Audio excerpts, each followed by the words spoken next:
Ciao a tutti, io sono Mirko e oggi vediamo questo power meter dell'Emerson RC. Si tratta dell'RF Power Meter V2, se volete acquistarlo trovate il link in descrizione insieme ad un elenco di codici sconto. All'interno della confezione troviamo il power meter, un adattatore SMA e una sniffer antenna. Il Power Meter V2 è uno strumento creato per misurare accuratamente la potenza emessa dalle componenti che solitamente usiamo per FPV, come videotrasmittenti, radiocomandi e i loro moduli. Lo spettro di azione è piuttosto ampio, si parte dai 35 MHz fino ad arrivare ai 6 GHz. Questa seconda versione migliora notevolmente la V1, abbiamo un design più compatto, una batteria integrata e un attenuatore interno ben calibrato, inoltre il suo prezzo è più contenuto di quanto non lo fosse il V1 all'uscita. Per accedere alla batteria basta spingere in avanti la cover posteriore. Come vediamo la batteria è una Lion 10440 da 320 mAh. La durata della batteria è di circa 8 ore e per ricaricarla è sufficiente collegare un cavo micro USB qua dietro. Il dispositivo ha tre schermate principali, la meter display, la power scope display e la sniffer display. Infine abbiamo la schermata opzioni, qui possiamo scegliere la frequenza, come abbiamo detto da 35 MHz a 6 GHz.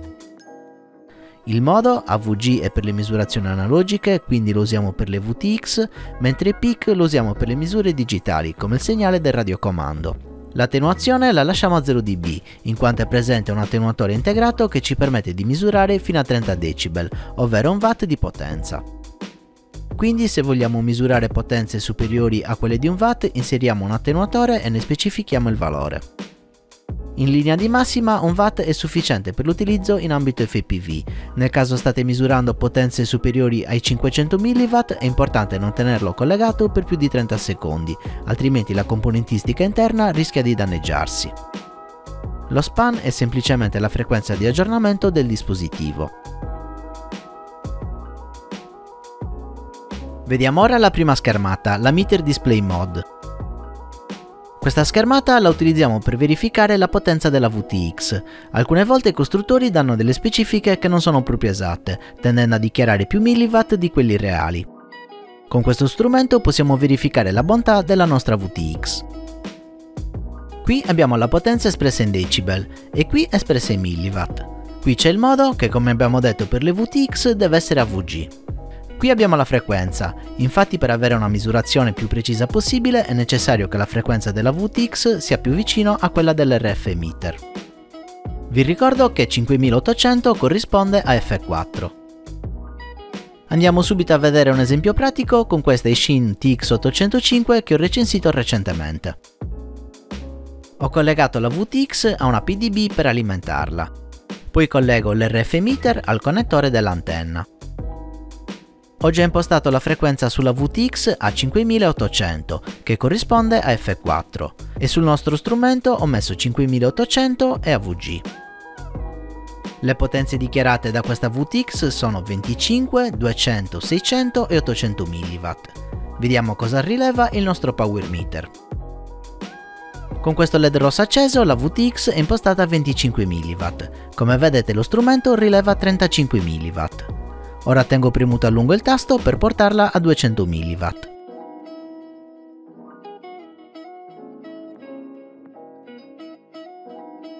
Ok, la potenza è aumentata e come vedete vengono rilevati 226 mW.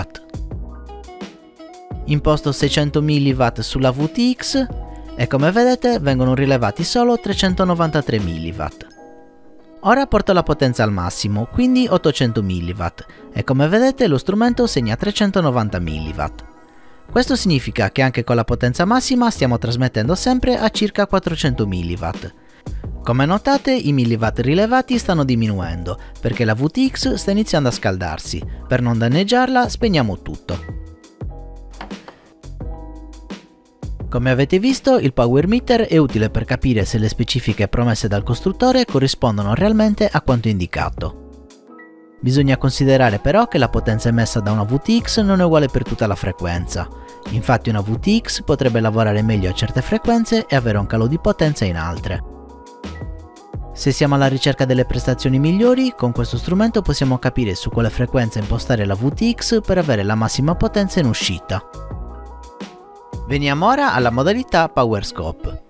Questa modalità ci dà il display simile ad un oscilloscopio ed è utile per i radiocomandi. Ricordiamoci quindi di settare 2400 e peak in opzioni. In questa modalità usiamo la sniffer antenna e la avviciniamo all'antenna della radio. Come notiamo ci viene mostrato il ciclo di lavoro. Oltre a questo possiamo ricavare altri dati, come ad esempio scoprire la posizione di un'eventuale antenna interna alla radio. Sinceramente, delle tre modalità disponibili è quella che ho trovato meno interessante, passiamo alla prossima. L'ultima modalità è la Sniffer Display Mode. Questa modalità è ottima per le gare, in pratica si prende una VTX di riferimento del quale si certi della potenza emessa, di solito 25 mW. A questo punto avviciniamo l'antenna e mandiamo verso l'alto, verrà definito lo 0. Ora basterà avvicinare lo strumento ai quad che partecipano alla gara, per verificare se qualcuno emette una potenza maggiore. In questa modalità l'RF meter non è super preciso e la misurazione dipende da vari fattori, tuttavia con un po' di pratica può diventare uno strumento molto utile nelle gare. In conclusione posso consigliare questo RF meter a chi vuole addentrarsi in maniera più approfondita nella conoscenza della propria strumentazione o vuole togliersi dei dubbi circa il funzionamento della propria VTX. Se siete più persone a volare insieme potete valutare l'acquisto in modo da verificare tutte le VTX del gruppo e non avere brutte sorprese a causa di una VTX che funziona male. Se invece organizzate delle gare potete comprare questo strumento per monitorare le VTX alla griglia di partenza e verificare che qualcuno non abbia impostato una potenza maggiore di quella consentita. Questa era la mia recensione dell'RF Power Meter V2, se vi è piaciuto il video lasciatemi un mi piace, iscrivetevi al canale e attivate la campanella per non perdere i prossimi video. Se volete supportarmi vi ricordo di acquistare questo o altri prodotti attraverso i miei link, trovate l'elenco in descrizione. Potete supportarmi anche su Patreon cliccando il link a fine video.